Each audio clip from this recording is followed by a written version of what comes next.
In today's video, we're going to be talking about how to find out if a property is located in a flood zone. So to start with, just a quick check on Google, type flood zone map, and it's this Gov website which you will click on. And here you can see Get Flood Risk Information. It actually references planning and is quite often what property developers are double checking before they look at a plot of land for development purposes. We can just click Start Now, and then you've got a few different options here. So if we just select Survey Location, and what you can do in this next section is to actually draw a boundary for the area to be checked. This can cover quite a large area, or a small specific one, depending on which piece of land or property you're looking to check. If we just draw a big plot for this example, and we can also include some of the actual houses, aside from the land, in that area. Just draw the shape boundary, and when you've completed that, it will go red. Then press Continue. Here you can see straight away from the results that this location is Flood Zone 3. And then it will give you a breakdown of exactly what Flood Zone 3 entails.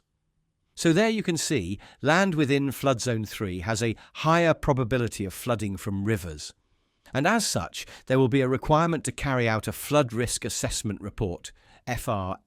That's the abbreviation for that.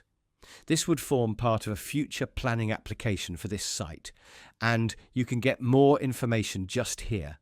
If we scroll down to the actual map, so here we can see the red outline is the boundary for the property. And so we've got a mixture here in the results. We've got a certain area which is located in Flood Zone 3. So we can see that would be these areas here. But then we've also got an area which is in Flood Zone 2. And that would be the lighter shade of blue and just those areas there. And you can also see from this map, there's also what appears to be a river, which likely accounts for all these flood risks. And this transpires to being what is the River Ingrebourne. What one can also do here is to download a copy of this flood risk map. When downloaded, it actually saves the boundary as well. So if you just click here, download this flood map, PDF. As you will note, this map is coming from the Environment Agency.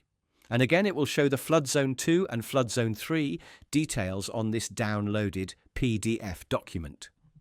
Just quickly as well, within the same link here, where it tells you which flood zone the property is located in, there's also an additional couple of links that you can click.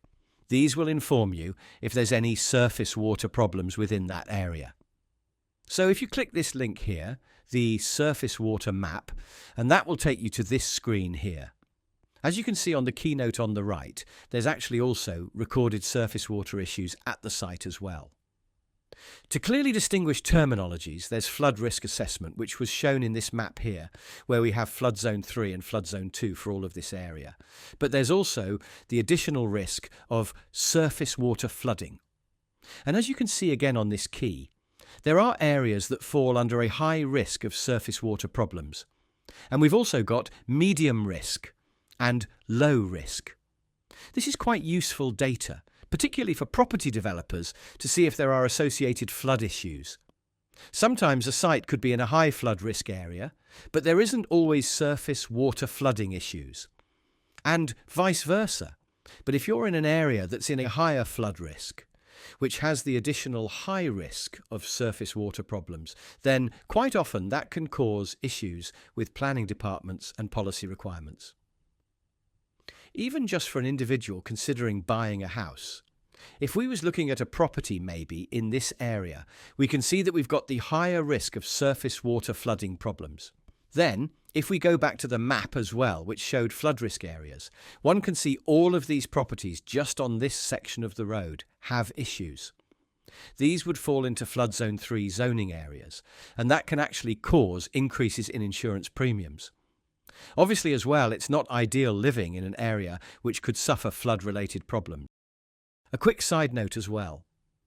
For those of you that would like to see what a flood risk assessment report actually looks like, if you've not seen one previously, you can actually see these in the public domain. This planning application here was a site that I bought and sold in Canvey Island. This was actually located in a high-risk flood zone area. And here You can just see all of the professional reports and information that goes into a full planning application. And here you can see this document here, Flood Risk Assessment Report. To view, click this little icon here. This will show you an example of a flood risk assessment report, which, as you'll note, is rather detailed and lengthy. It's 91 pages long, as you can see, but it just gives you some of the background information and data sources that encompass one of these reports. Okay, that concludes today's video. If you'd like any more details on any of the content within the video, please get in touch. All of our contact details are listed on screen now, and thank you for watching.